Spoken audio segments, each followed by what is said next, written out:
Hi, it's Vernon again. In today's video, I'm going to show you one simple action that can make the man who hurt you stop and truly reflect on what he's done. This isn't about giving him the silent treatment. It's not about playing mind games either. It's about something much deeper, much wiser. Something that comes from living, losing, and learning. Some men don't realize what they've done until they face a silence that doesn't beg for answers. Not a punishment, but a presence. And when it comes from a woman who no longer explains her worth, it shakes them. Today, we'll talk about how that quiet power speaks louder than any confrontation. After 60, life becomes quieter, but not always gentler. Trust runs deeper, and so does the pain when that trust is broken. There's a hush that comes with age, not weakness, but stillness. And in that stillness, the ache of betrayal feels sharper. But before we start, if you value wisdom and want to hear more from the journey beyond 60, don't forget to like, share, and subscribe. By subscribing, you're not just following my channel. You're stepping into a space shaped by the hard-won wisdom of women who've lived, loved, and endured. Now, here's the first thing to hold on to when love turns into hurt after 60. Number 1. Let silence do what it's meant to do. Silence isn't a strategy. It's a decision. A decision not to argue, not to explain, not to beg for understanding. It's not the silent treatment. It's the quiet acceptance that you deserve peace more than you need a response. And in that quiet, you give yourself back to yourself. I learned this from my mother. My father once hurt her deeply, not with words, but with a decision he thought he could keep hidden. He secretly used part of their shared savings to help his younger brother without ever telling her. And when she found out, it wasn't anger that filled the room. It was silent. Not a silence of punishment, but of principle. She didn't shout. She didn't accuse me. She simply withdrew her warmth, not to wound, but to protect what was left of her own peace. Watching her was like witnessing the light dim in a room. Not because the bulb burned out, but because she quietly chose to turn the switch off. My mother didn't protest. She didn't complain about my dad's habits like the way she once might have. She no longer sighed at his coldness, no longer met his silence with more words. She simply stopped. She stopped filling the space with reminders. She stopped softening her voice to avoid conflict. And what replaced all of that was quiet. Not to make him feel guilty, not to wait for an apology, but because she needed peace more than she needed a performance. She drew her boundary with softness, not a wall, but a gentle withdrawal. Her silence wasn't a cry for attention. It was a return to herself, a clearing, a reckoning. And the more she stood still, the more my father felt the absence of the woman who used to absorb his nose. That space she created wasn't cold. It was sacred. While my father wrestled with his guilt in silence, she returned to herself. That quiet dignity, the way she held her presence, confused him more than any confrontation might have. You see, many men aren't prepared for that kind of silence. Because when a woman stops explaining, stops chasing, she's already reclaimed her ground. This isn't about playing games. It's not about punishing someone or trying to control how they feel. It's about something far more personal. You do it not for them, but for you. It's like closing a door gently, not out of anger, but to protect the warmth still left in the room. You step back, not to withdraw, but to hold space for your own clarity. You don't choose silence to punish anyone. You choose it to protect yourself, to return to yourself. And when that stillness comes from knowing your worth, it doesn't need to shout. Let your absence speak for you. If this truth speaks to your heart, give this video a like, so it can reach others who may need it too. Stillness can be powerful, yes, but silence alone doesn't heal a relationship or restore your spirit. So what comes next? Let's move into the second truth, one that takes your quiet strength and gives it direction. Number 2, Reclaim your routine. After the silence, your energy needs somewhere to land, and it should land on you. The second thing you must do is this. Reclaim your daily rhythm, not to distract yourself, but to remind yourself who you are, without the weight of hurt. Heartbreak tempts you to orbit around someone else's choices. But the most radical thing you can do is begin to orbit around your own center again. Stillness, if held too long, can begin to harden. That's why movement matters. Not grand gestures, but simple, steady rituals that bring you back to yourself. After a wound, the body needs care, and so does the soul. You wake up, and instead of reaching for old routines shaped around someone else, you choose your own. You pour your tea slowly. You take your walk without explanation. You let sunlight touch your face, not because it changes what happened, but because it reminds you that you are still here and still yours. That, too, is a form of healing. There's no need to announce your return to yourself.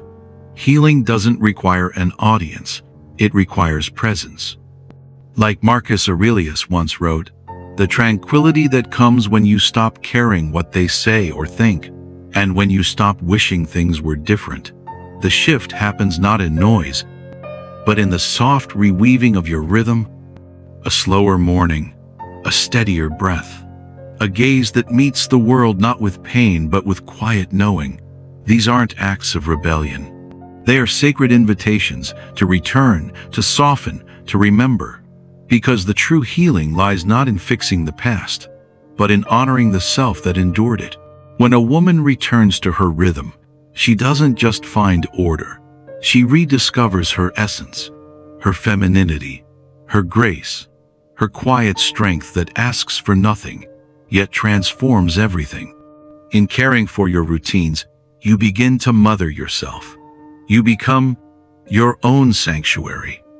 This is not a trick. It is a homecoming.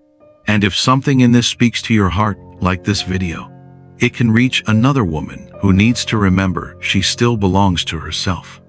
You don't need to announce anything. Just begin. Move your body. Water your plants. Take yourself out for a quiet lunch. These are not escapes. They are declarations. Not of independence from him, but of reconnection with yourself. And once that reconnection begins, it leads you to a deeper question. How do you speak?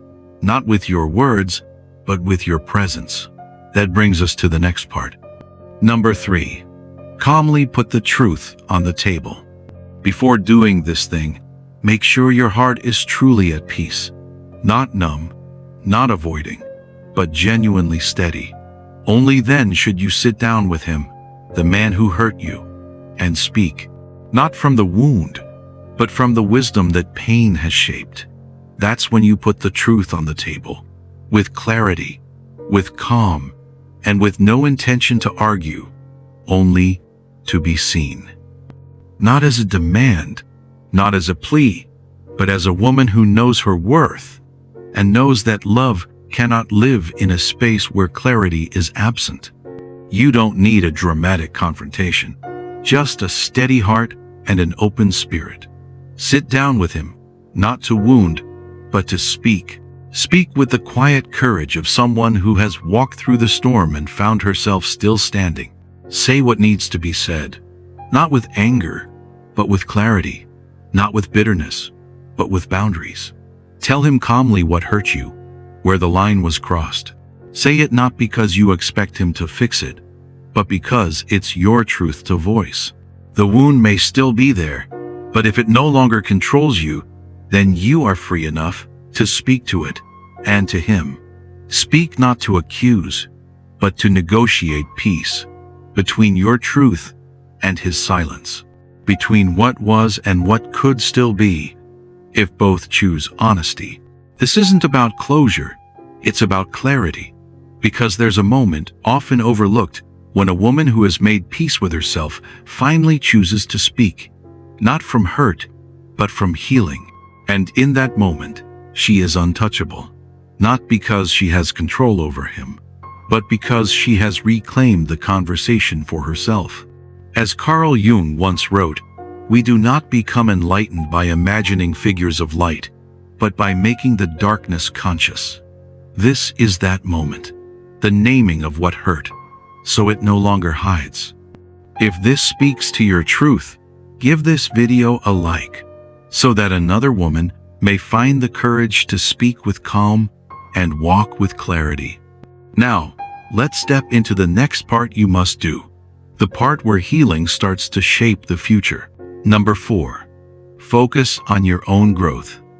After you've spoken, reclaimed your rhythm, and started reaching for joy, there's one truth you must embrace.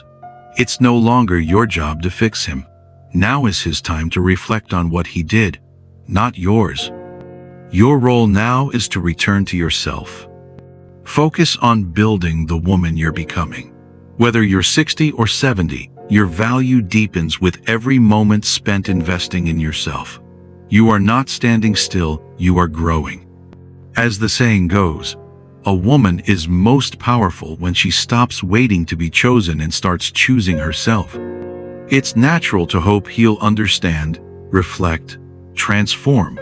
But when that hope becomes a silent contract that delays your own growth, it begins to cost you. This isn't his moment to evolve. It's yours.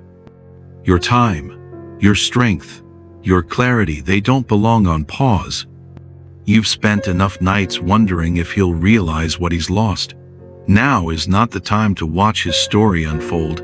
It's the time to deepen your own. Do not orbit your life around the potential of a man. Begin building again. For you. Remember my mom's story at the beginning of video.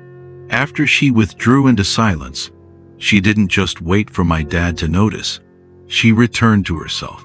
She focused on keeping her mind calm and her routine steady. Slowly, she began to tend to her own joy.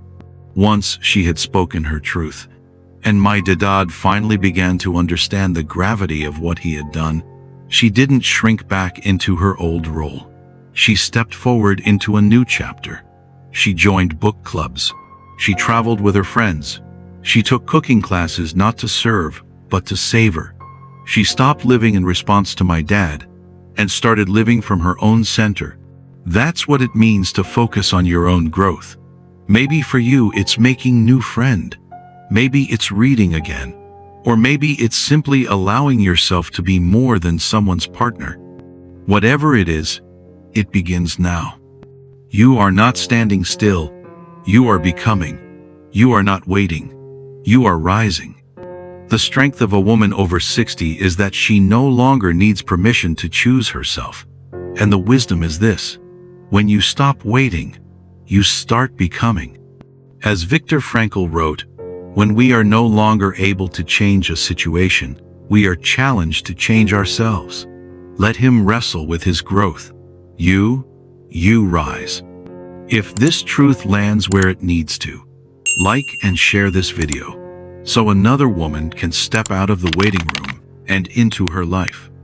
Conclusion. After 60, when the man you love hurts you, the answer doesn't lie in shouting or silence alone, but in returning to yourself. The deepest healing often doesn't come from them making it right. It comes when you stop waiting for them to do so. Healing doesn't always come with fireworks. Sometimes, it's the quiet reweaving of yourself, the slow gathering of who you were before the hurt, and who you've become because of it. And that's the real gift of age. Clarity without urgency. Compassion without self-sacrifice. You've learned that you don't need to rush to be understood. You don't need to fight to be seen. When a woman begins to honor her own rhythm, she becomes the author of her next chapter, not a survivor of someone else's mistakes. Perhaps the most radical thing a woman can do after 60 is to live as if her joy is her responsibility and her right, not in rebellion, in remembrance of the girl she once was, of the strength she's become, of the future she still carries inside her. As the Greek philosopher Epictetus once said, "No man is free who is not master of himself, and no woman is truly whole until she stops handing that mastery to others." So, if today's words spoke to your inner knowing, don't let them end here. carry them with you. Let them soften the hard places. Let them stir the quiet courage inside you. And if you feel that this video offered even a small piece of truth, please like, share, and subscribe. It helps these stories reach more women who need them. And your action will be a powerful encouragement that helps me continue creating more spaces for this kind of quiet strength and timeless wisdom. And I'm Vernon. Thanks for watching.